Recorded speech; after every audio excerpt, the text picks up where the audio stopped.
Welcome to Lifestyle Solopreneur, the community for entrepreneurs who put lifestyle first. Join your host, Flavia Berys, as she interviews successful lifestyle solopreneurs and shares ideas to help you find the perfect balance between lifestyle, business, and self.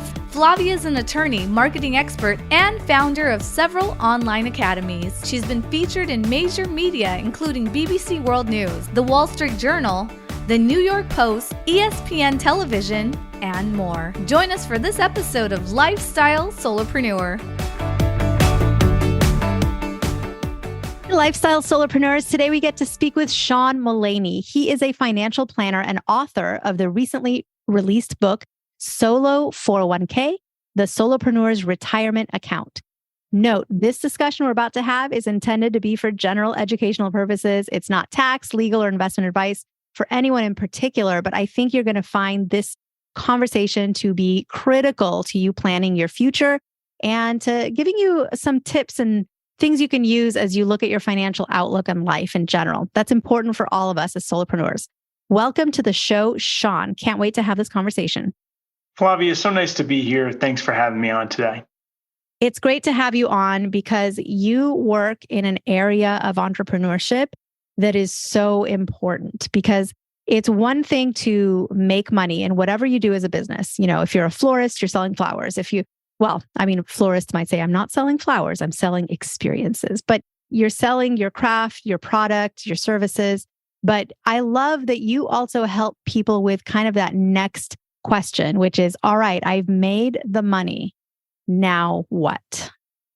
Yeah, Flavia. So, I'm a financial planner, and there's just a lot of pain points out there about money and finances. And some of us come from maybe families where money wasn't discussed or wasn't managed well. Today, there are things that can be done that can help folks optimize for their own financial future, thinking about today and also thinking about tomorrow. And when one is a solopreneur, one doesn't get the email from HR saying, oh, here's the portal for the 401k. Please make a contribution election. Please make an investment election. You got to do it yourself. But I've found that with the additional challenges comes additional opportunities. You find that psychologically, people don't want to think about the future too much. Like you want to look ahead a certain number of years, but maybe not that many years, but that it's hard for someone to visualize, what am I going to need in 20, 30 years? And let's start planning for it now. I think there's an aspect of that. It depends on the person, right? So you have some folks who are hyper-focused on their future and hyper-focused on, let me get a spreadsheet going. And if I contribute so much over so many years at such a growth rate, I'm going to have so much money, right? So I think there's that. But I also think there is, between confusion and when we go down the street, right, we're looking for cars that are crossing our path today. Our mental focus is so in the present, which is good in a sense, absolutely is good, but it gets abstract, right? We have to think about things like inflation. And so today's dollars aren't the same as tomorrow's dollars. We think about our survival day to day, which is fine, but we do need to be thinking more about our long-term future. When you hear reporting on what is like our baby boomers and the generations that come after them, how much they have saved for retirement, how secure they are in retirement, you keep hearing over and over again that there's sort of a shortage, that a lot of people ended up at retirement and didn't plan, didn't have enough, don't have enough retirement income to keep them going. Why is that? Like, where's the system failing? Is it that we don't have enough education on financial planning to give people the know-how to do what they need to do? Or do you think it's just really difficult? Even when you know what you're doing, it's just hard to build up a nest egg you can live on in your retirement? Or is it just that the society changes and the amount we need and the different things involved? I mean, maybe I'm pretty sure that back when a baby boomer started working, maybe they weren't thinking of the world as it exists today. And as I sit here, the world's going to be very different in 20, 30 years. I mean, ChatGPT is probably going to take over, right? AI, artificial intelligence.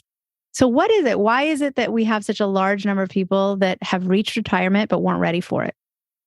So I look at it in terms of There's a school of thoughts that says we need personal finance classes in high school. And then I say, well, how many people who are in their 30s, 40s, 50s could tell you anything about high school algebra or high school geometry? I don't think it's an issue of education. I'm not saying I'm necessarily against having personal finance classes in high school. What really flipped a switch in my own mind was this financial independence movement. Because I think what happens is you look at the financial press, even independent financial media, and you see discussions about shiny objects. Ooh, look at the 529. Look at the backdoor Roth IRA. And for a lot of folks, that just sort of that creates confusion and, well, this one tactic, what does this matter? The nice thing about the financial independence movement is it says, well, yeah, we can spend some time on these tactics, but we start off with the goal, right? I think we need to shift away from, personal finance is talking about all these different tactics, all these different hacks, all these different whatever, and start off with the goal, right? And generally speaking, the goal of the financial independence movement is let's build up sufficient financial worth so that we can independently support ourselves beyond the parameters of a job, right? And I think when we start with the goal in mind first, right? We start with the end and then we work backwards. Tactics then make a lot more sense. Like, mutual fund, index funds. Well, by itself, who really cares about a mutual fund or an index fund, with all due respect to people who work in that industry, right? It's about the goals that those things can support. And when we start with that, it makes understanding the latest article that came out in the newspaper or on cable TV or on Twitter or Instagram, wherever it is, it makes processing, here's a tactic. Okay, well, let me think about my goals first. How does this tactic sort of interplay with my goals? So for this goal setting, what does financial independence mean today? Like, what is the most sort of common definition? Is it your definition? I mean, do you agree with what people think of as financial independence? Because you're right. You hear a lot more of this concept of being financially free or financially independent. I've heard it more among sort of the millennial age generation, although maybe that's just because I hear more from millennials in general, like they're kind of the leaders in being public and having YouTube channels and all of that. So how do you define it? So I start with financial independence supports all different forms and variations of financial independence. And we all, to a certain degree, have chosen some degree of financial independence. I'll give you an example. Maybe you have a job, or maybe you're self-employed, and you contribute to your workplace 401k, or just a Roth IRA in your own name. To a degree, you've just chosen a small degree of financial independence. You've said, okay, I'm going to set aside some money for tomorrow instead of spending that money today. What I sort of look at financial independence and I start with two levers, right? One, are there things we can do to reduce our spending, right? This is one of the things I've sort of learned as an adult. And not that I was ever buying all sorts of goods and items and flashy cars or anything like that, but you can't take it with you, right? All this material stuff is going to, at the end of the day, it's all winding up in the landfill, right? So why are we spending so much money to have our home be a way station for this stuff? Now, yes, you need some stuff. I have a desk here I work at, right? So I've got a microphone in front of me. I've got a computer in front of me, right? So I need some stuff, right? To be productive, to have material. I need the clothes on my back, right? I need some stuff. But beyond sort of that initial, you got to think long and hard before you buy this stuff. And I think financial independence supports folks as they reduce their spending. But then the second thing is building up assets. And, some people in the financial independence movement think about, we're going to, have rental real estate, right? That could be one approach. Other folks think more about the financial assets, the mutual funds, the ETFs, whatever it might be, where you're building up wealth that exceeds your annual expenses and then exceeds your annual expenses by many times. And the further along you get in terms of reducing your expenses and building up your assets, the less dependent you are on any one job or any one source of income, right? So I like this idea of, hey, you know what? We want to be just less dependent on one particular employer for a whole host of reasons. We may love our job, right? There's nothing wrong with really liking your job, But do we know that that industry is even going to exist in the future, right? Do we know that we're going to be able to earn an income in the future? There's all sorts of reasons why today's income flows may be different tomorrow. And I think the financial independence movement is playing some defense in some ways, saying, look, if we can reduce our expenses and build up our financial assets, we can be less dependent on our current employment situation, which is good for a whole host of reasons, even if we really like our current employer.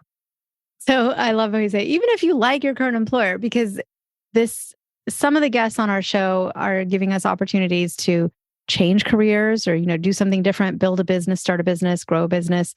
I love that what you teach and coach on and help clients with, it just complements whatever they're already doing. Like you're not trying to tell them to quit their job and do this instead. I mean, you're not trying to encourage day trading or other kinds of investing. What you're doing is actually it's not new. I mean, it's not new to do financial planning, to think about retirement accounts. It's a very traditional and very conservative way to sort of look at your financial outlook on life. But it's missing from so many people's outlook. I'm a big fan because I work in real estate. So obviously I see real estate as this amazing way to build a legacy or investment growth and passive income as well. Obviously not every real estate you buy is going to be a great investment. You have to have a professional to guide you with that.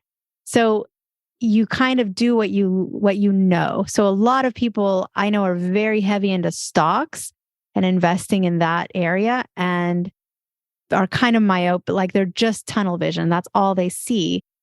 Others are, I'm just going to put as much as I can into an IRA account or, Roth IRA. I'm going to put things into a 401k and that's where all my excess money's going to go. And I'm going to just focus on that as where I invest. Others just want to invest in something like bonds or just something, even CDs at their bank. And do you find that sometimes you kind of have to help people see the bigger forest? Like there's many different ways to look at your financial planning. Or do you find that you actually have to rein people in the other way and tell them, look, stop like shotgun approach. Like you need to be more laser focused. What's your experience with that? Yeah. So, and neither you nor I is giving investment advice or endorsing each other's products in this particular podcast. One of the things I like about financial planning, whether it's DIY or it's with a professional, is getting that plan in place. Because here's why. We live in a media-driven world, right? You're on Twitter, you're on Instagram, you see CNBC, whatever it is, and there's the latest shiny object that comes down the pike. And in the last decade, how many shiny objects have we had in the personal finance space, right? I don't need to list them here, but you can think about what's been the thing that's been in the news when a year ago, 2 years ago, 5 years ago, and we can make a list, right? Rhyme with Lipto?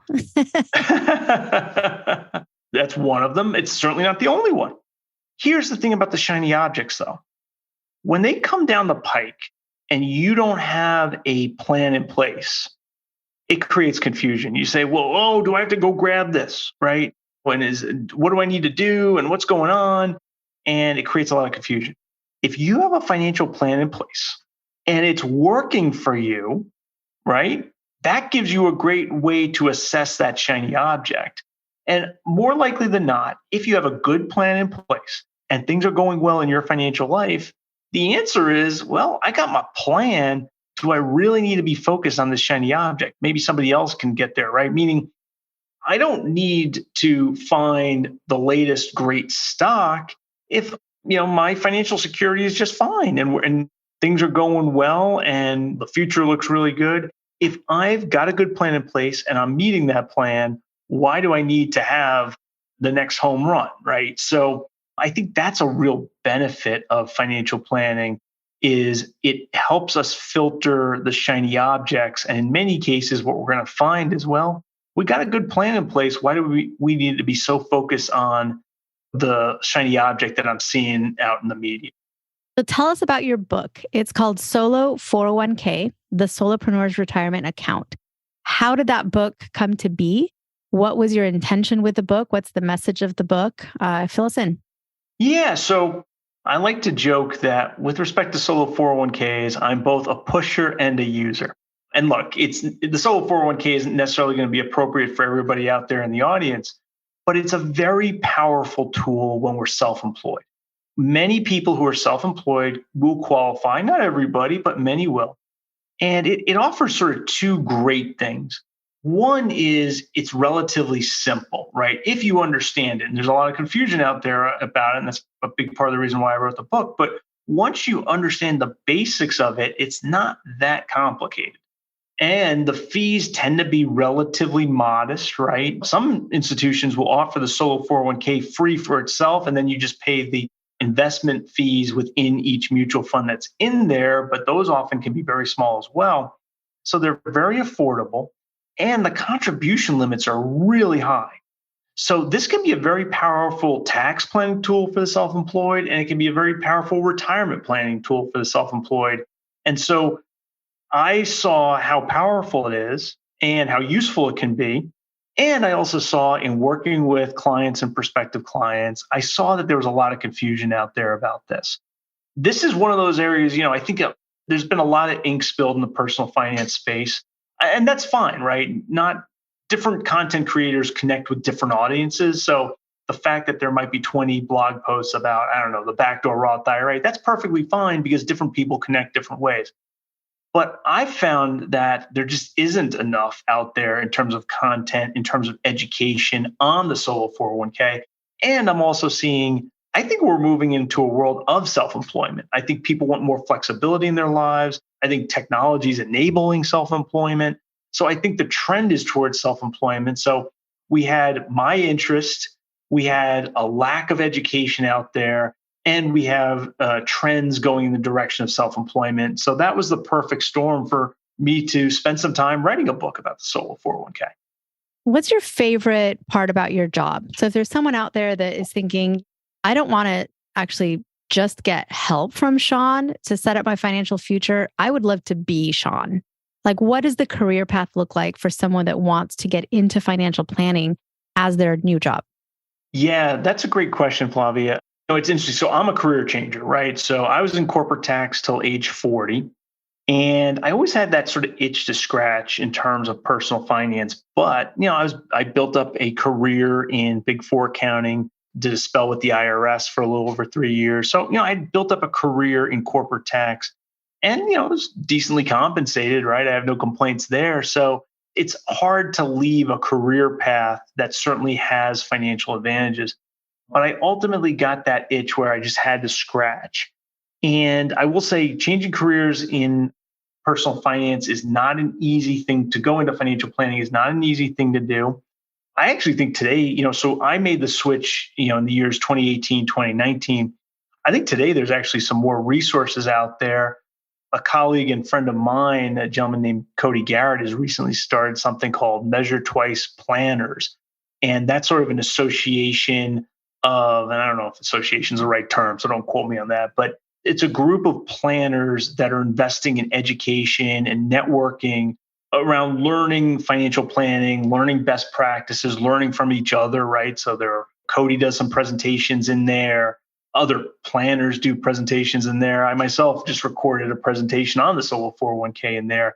And I think if I was looking to career change into financial planning, that would be one resource I would look into where, that's a place where I could start to ramp up in terms of my knowledge. And there are other resources out there. Folks can do their own research on that, but that would be one place where I would start off, something called Measure Twice Planning or Measure Twice Planners. Just Google that with Cody Garrett. And I think that would be a way to think about it. And then my book is a resource in terms of, how do you do retirement planning when you're now working for yourself? Because, it is different than when you are at a large employer. Well, and for that person who's thinking, I have dropped the ball, have not done what I need to do in terms of planning for my future and for retirement, what would be that first step? I mean, they order your book, read it cover to cover. What does someone do when they want to go from zero to a full-fledged plan? How do you find someone to help you? Yeah, great question. So, and it really depends on where you sit. And you're saying maybe a case where somebody just has not been attentive to their finances.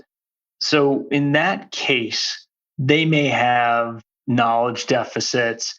And I will say this about the financial planning world. I think advisors make it difficult, right, to understand what's going on, and in terms of like what are the fees, what are the services available. I think the industry has an opaqueness to it that I have not liked. Now, look, I come from a different just industry. I didn't grow up in this industry, so that certainly informs my view of the industry. What I would do is a few things. One, I'm very fond of the advice only model. Now, of course, I offer in my practice advice only financial planning. So guess what? I tend to like it, right? So I'm not an unbiased source in that recommendation. I think advice only is a really good way to go. So that means you pay just for the advice. There's no investment management where you pay a separate fee. There's no commissions or anything like that. You literally are just paying for advice. I think that's a great way to go. The second thing I would say is if you're thinking about financial planning and you're really starting at zero, most financial planners will book an initial meeting where you discuss sort of your needs and the services that particular planner offers. And there's nothing wrong with doing some research and booking a few of those meetings where you get at least some understanding of, okay, what's out there, what do different planners offer, and frankly, the personal connection is important in this sort of thing, right? So you sort of see what am I going to get out of this? What are the fees going to look like? And what's the personal connection with that particular man or woman in terms of financial planning? And I think that would be a way to go, especially if I was starting at zero. I wouldn't find, I saw a financial planner on YouTube or on a podcast, and I really like him or her. I might book an initial consultation where we talk about my needs, their services, but I would then also do initial consultations like that with several other planners. I wouldn't just sign up with the first planner I saw on YouTube or on a podcast. So that would be another way of doing some diligence to think about maybe engaging with a financial planner. That's great advice. So for anyone that's listened to you and wants more, let us know, where do people connect with you? How do they find your book? Where's that available? And how do people follow this conversation and take it further with you? Yeah, so I'm out on the internet in several places. The book, Solo 401k, the Solopreneurs Retirement Account, is available Amazon, Barnes & Noble, a lot of the other internet electronic retailers where you buy your books. And you can just internet, Amazon, Barnes & Noble, search Solo 401k. My book should come up. If you want to connect with me, Sean Mullaney, you can reach me. My financial planning firm is MullaneyFinancial.com. You can find me on my blog. I do a blog, which is the intersection of tax and financial independence, called FI Tax Guy. FI is in financial independence. So FITaxGuy.com. I do have a small YouTube channel. Just search Sean Mullaney on YouTube. And then I'm also on Twitter and LinkedIn. You can look me up there as well. Well, Sean, thank you so much for sharing so much of what you know and what's in your head out with the world on YouTube, blog, elsewhere. I mean, there's so many places that you've shared information. Your book alone is a wealth of knowledge. So I encourage everyone to pick up a copy of the book, Solo 401k, the Solopreneurs Retirement Account, and to visit Sean at his blog at FITaxGuy.com. Sean, it's been a pleasure to have you on the show. Thank you again for all that you do. Thanks so much for having me. Really enjoyed the conversation. Hey everyone, thank you so much for joining us, and I hope you enjoyed the show. Don't forget to subscribe to this podcast, and if you leave a review on iTunes, I promise I will read every single review. If you know someone who makes a full-time living from part-time work, and maybe this is you, please visit lifestylesolopreneur.com to nominate a guest or to nominate yourself. Because remember this, money doesn't buy happiness, but money in the hands of a happy person, there is no greater tool. Today's episode was brought to you by the Get Shift Done program. It's a lifestyle-changing online class to help you define your business and lifestyle ambitions, and to set goals in a way you've never experienced before. This class will 10x your daily productivity with methods that will blow your mind. And if you use a coupon code podcast, the class tuition is 99% off. Visit GetShiftDone.com to enroll today.